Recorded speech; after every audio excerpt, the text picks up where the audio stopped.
Shalom, selamat pagi jemaat dikasih Tuhan. Kembali pagi hari ini kita berjumpa lagi dalam renungan pagi. Mari pagi ini kembali saya mengajak kita semua untuk merenungkan firman Tuhan. Supaya dengan melalui firman Tuhan hidup kita akan terus dibangun. Dan kita pun akan semakin bertumbuh, diteguhkan dan dikuatkan dalam iman dan pengharapan. Sebab firman Tuhan adalah kebenaran. Firman Tuhan menjadi sumber kekuatan bagi hidup kita. Firman Tuhan pedoman dan penolong bagi kita.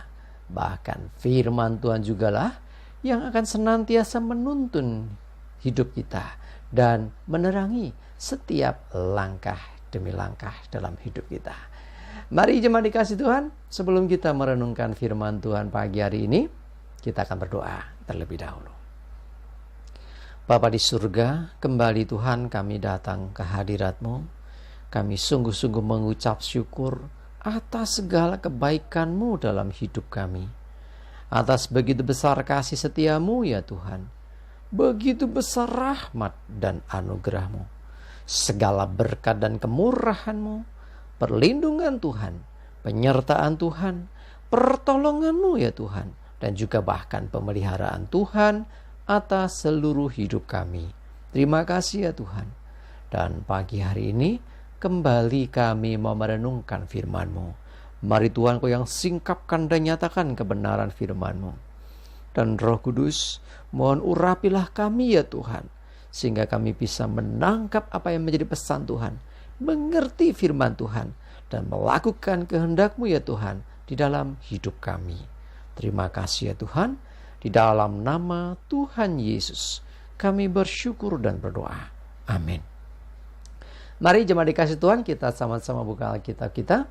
Renungan pagi hari ini saya ambilkan dari Bilangan 23 ayat 19. Saya akan bacakan.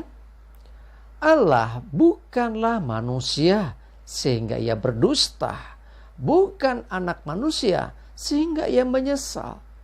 Masakan ia berfirman dan tidak melakukannya, atau berbicara dan tidak menepatinya? Ya, yang terakhir ini pertanyaannya. Masakan ia berfirman dan tidak melakukannya, atau berbicara dan tidak menepatinya? Dari pertanyaan itu sudah ada jawabannya. Tentulah tidak demikian gitu ya. Jadi artinya bahwa Tuhan ketika berfirman pasti dia melakukan apa yang difirmankan. Ketika dia berbicara maka dia akan menepati apa yang disampaikan itu.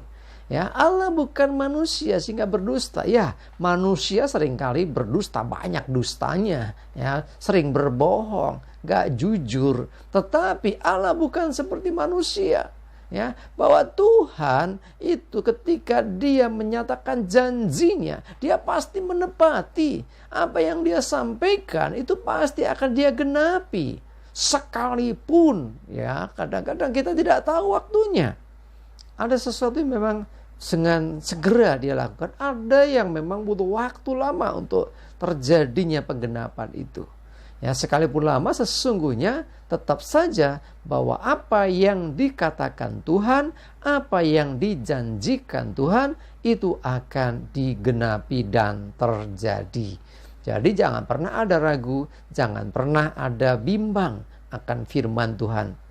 Ya, dia bukan anak manusia sehingga ia menyesal. Mungkin kita bertanya di Alkitab ada loh Tuhan menyesal, maka menyesallah Tuhan. Ya, sesungguhnya ini bicara tentang konteks bahasa Indonesia aja sih.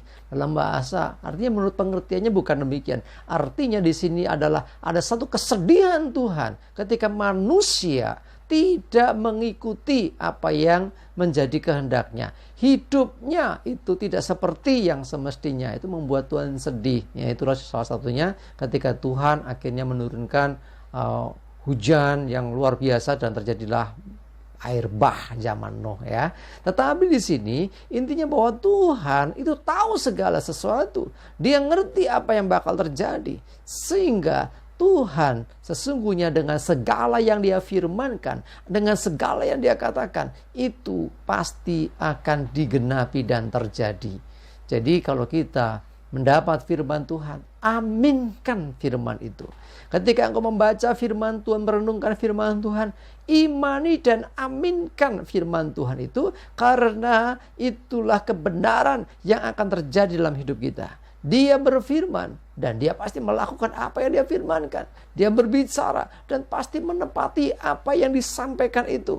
Ya, sekalipun mungkin menurut pikiran kita, pertimbangan kita, ya rasanya nggak masuk akal. Ya, ada firman Tuhan, wah nggak masuk akal menurut kita. Tetapi bagi Tuhan tidak ada yang mustahil. Tuhan sanggup melakukan segala perkara jauh melebihi apa yang bisa kita pikirkan. Mari jemaat dikasih Tuhan, jangan ragukan firman-Nya, ya. Jadi memang ada janji Tuhan yang sampai sekarang belum terjadi, tetapi bukan tidak terjadi.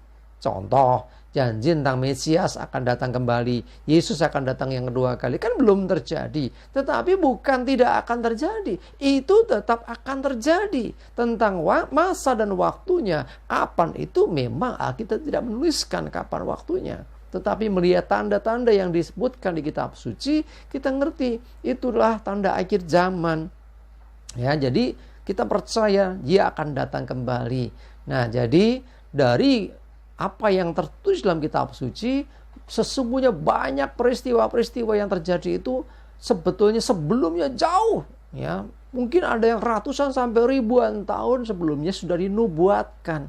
Jadi Tuhan sudah menubuatkan, dan di penggenapan dari nubuatan itu, penggenapan dari firman itu bisa ribuan tahun kemudian. Nah, tetapi ya kita yang penting adalah jangan meragukan apa yang disampaikan oleh firman Tuhan. Kita pegang itu menjadi pedoman bagi hidup kita, sehingga kita tidak menjadi lemah dalam hal iman. Apa janji Tuhan? Ya dan amin. Mari jemaat dikasih Tuhan, ya jangan izinkan pikiranmu jadi pusing, bingung sendiri. Apakah ini terjadi dalam hidupku atau tidak?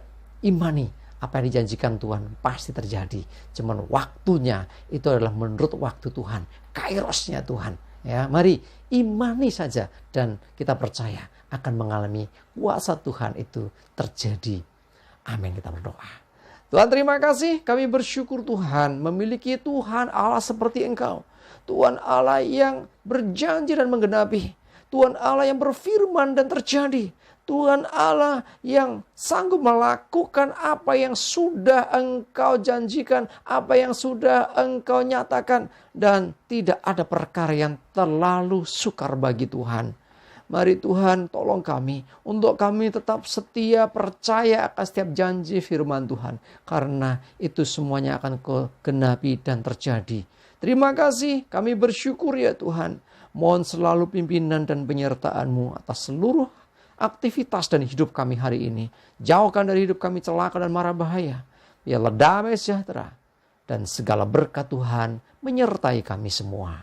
Terima kasih ya Tuhan. Dalam nama Tuhan Yesus kami bersyukur dan berdoa. Amin. Mari jemaat dikasih Tuhan, yuk tetap semangat ya. Maju terus dalam iman dan pengharapan. Selamat beraktivitas. Tuhan Yesus memberkati kita semua. Amin.